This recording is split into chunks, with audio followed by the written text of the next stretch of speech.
Welcome to the Wacky News for the week ending November the 2nd, 2012. 34-year-old Keith Parvo of West Springfield, Massachusetts, got into an argument with his girlfriend last Tuesday while she was soaking in a hot tub. As the argument escalated, Parvo took a python out of its cage and started beating his girlfriend repeatedly with the snake. Then he threw the snake in the hot tub. She suffered bruising to her knees, back, arms, and stomach. The snake died, and Parvo is being held on charges of domestic assault and battery, larceny, over $250, wanton and malicious damage, over $250, and cruelty to animals. Vermont State Police received a complaint Thursday night that there was a naked man on Interstate 91 in Brattleboro. When troopers arrived, what they found in the breakdown lane was a male mannequin. In England, in the town of Royton, 23-year-old Donald Jr. Green is believed to have been passing out little sacks of cocaine to kids trick-or-treating on Halloween. Police were called after the children's parents found the white powder in their kids' bag of goodies. Tests confirmed that it was cocaine. None of the little goblins consumed any of the coke, and Green has been charged with possession of drugs.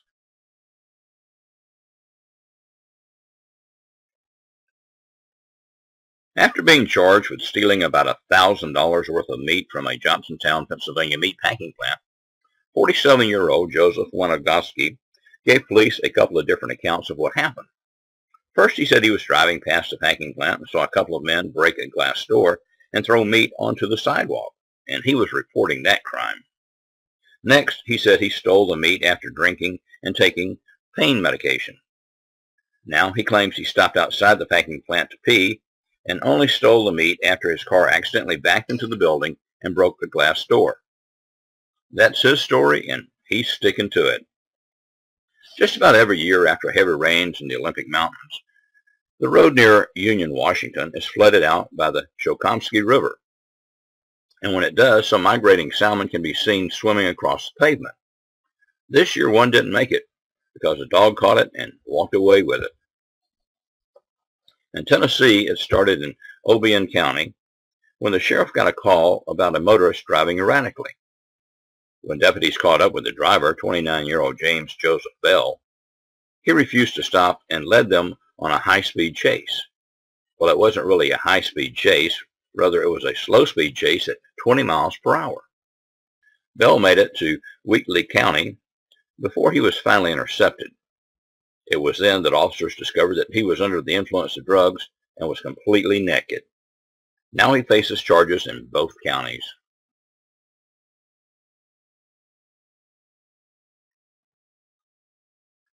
In London, the Royal Society for the Prevention of Cruelty to Animals is having trouble trying to find Beaky, a lorry parrot, a new home. But they're being totally honest with the new would-be owners about the fact that Beaky tends to bite people until he bonds with them. And that's not all of Beaky's bad habits. He also cusses a lot. Over the weekend, a 19-year-old Riverton, Wyoming woman made more than 625 prank 911 calls. Police were able to trace her calls to her prepaid cell phone. She was arrested on suspicion of misuse of 911 and interference with a police officer. Deputies don't know what her motive was in making the calls. Police in northwestern Pennsylvania are looking for whomever it was that kicked in the door of a house located in Oil Creek Township, and the unwelcome guests made themselves right at home by building a fire and eating Chinese takeout. Outside a Big Lot store in Lacey, Washington, police arrested a nude woman. Witnesses told police that she took her clothes off before she entered the store. While in the store, she tried on a coat, but dropped it as she left the store. Police said she seemed disoriented when they arrested her for indecent exposure after they saw her running naked in and out of traffic in the store's parking lot. On October the 11th in Irvine, California, there was a three-way crash involving a container truck hauling 1,600 pounds of saltwater bass to market. All the fish died. Now, Dina Corda, a volunteer for the People for the Ethical Treatment of Animals, has requested that the city of Irvine to put up a California roadside memorial sign to honor the killed fish. She told Irvine Street's maintenance chief the sign would remind drivers that fish value their lives and feel pain.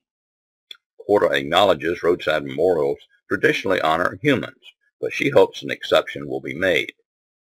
Irvine spokesman Craig Reams says there won't be a fish memorial. With nuts like Corda, no wonder California is known as the land of fruits and nuts.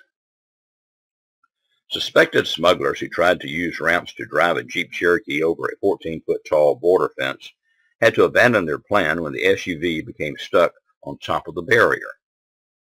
When agents patrolling the U.S.-Mexican border near the Imperial Sand Dunes in California's southeast corner spotted the Jeep teetering atop the fence, they saw two smugglers on the Mexican side of the border trying to free the vehicle.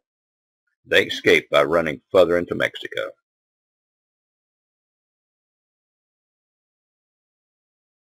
In Bialybor, in northern Poland, a police chase ensued when a speeding cyclist set off a speed camera. When the man was flagged for exceeding the 30-mile-per-hour speed limit, he was fully clothed. But when police finally caught the man, they were shocked that he was riding completely nude except for his thong that he was wearing on his head. He got 2 tickets, one for speeding and the other for indecent exposure. In Tulsa, Oklahoma, a woman told police she was assaulted and held against her will by her child's father, Joseph Hall, Jr., at his apartment. She had visible injuries to her face, head, torso, arms, and legs. She had bite marks on her body, and a portion of her right ear had been torn or cut off. She also had broken ribs and a collapsed lung. Police arrested Hall in front of his apartment, and while being booked into the Tulsa County Jail, police found bloodstains and clumps of hair matching the woman's. They also found in his pocket the remaining portion of her ear. Hall was booked for domestic assault and battery, kidnapping, maiming, and interfering with a police officer. Better Homes and Gardens has nothing over on this man.